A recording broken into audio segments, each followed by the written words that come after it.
Howdy, I'm Grey Pilgrim. I think I got this right this time. Well, it's blinking. That says something. Well, the one kind of gun I've really enjoyed, let me get this over here a little bit. The one kind of gun that I've really enjoyed, but I only own two of them. And those are lever actions. This is not a Rossi, and it's not a Winchester. This was John Browning's design for the model 1892. And nowadays it's made by Rossi. And Rossi is a company, actually it's made by Taurus in Brazil. And Rossi is the brand name that's on it. They have a lot of other guns too, but they're all made by Taurus. Taurus is a real big manufacturer down in Brazil. You know, did you hear about how Taurus started? When they started out making Berettas, and Beretta had set up the tooling down there, and everything was working out great. Well then, when the contract that they had set it up for was all done, part of the deal was that the Brazilian company would get to keep all the tooling. And they did, and they started making them on their own and undercutting the hell out of Beretta. And then they started making Smith & Wessons and undercutting them. And then they started making, you got the idea.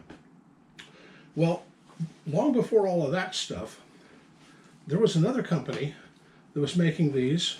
By the way, the M91 Rossi was imported by some importer in Florida. This was imported by Inter Arms. It was made in Turkey. But this is a Rossi before they were Rossi. It's an M91. It's a everything bolt for bolt copy of the traditional Browning Winchester model 1891. You can always tell an 1891 by the two bolts that come up. Okay, right here. When you cock the thing, you'll see two shiny things stick up. Well, when it's not cocked, you'll see two shiny gizmos coming up here. Those are the locking blocks. That's how you can tell it's an M91. This one is just absolutely beautiful, except for one thing.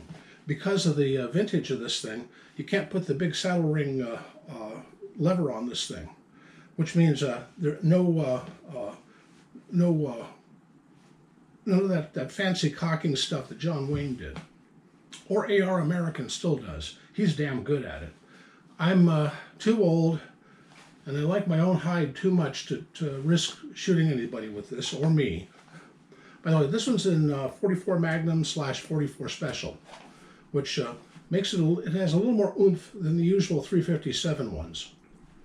But this is just right for sticking in a scabbard and sticking it on your saddle and heading out into the sunset, don't you think? And with 44 Magnum, it's got enough kick or enough stopping power that you could do some serious damage with it. Anyway, that's one, and the other is this one. This is an actual Winchester model 1895, and this is chambered in 30-40 Craig. This was the gun that was well, if you ever watched the movie Rough Riders, I think Kevin Costner was in that one. And Brian Keith plays McKinley in it, which is kind of funny because in The Wind and the Lion, Brian Keith played Teddy Roosevelt. Costner plays Roosevelt in this one. It's all about the Spanish-American War and the attack on Kettle Hill. Well, anyway, I forget his name. The guy who was in Lonesome Dove, and I don't know actors' names, but that guy, he played the sergeant on the thing, and he was armed with one of these. I mean, after all, it's in 30-40 Craig. All of them have Craig Jorgensens, like that one up there. Only they were supposedly armed with carbines. But if you look closely at the movie, what you'll see is they're all walking around with sporterized Craig Jorgensens. And there's a reason. When was a division of civilian marksmanship shipped off all of the Craigs for like $2 each or something like that. And everybody in America grabbed one. And all the sportsmen would just chop them up and make deer rifles out of them.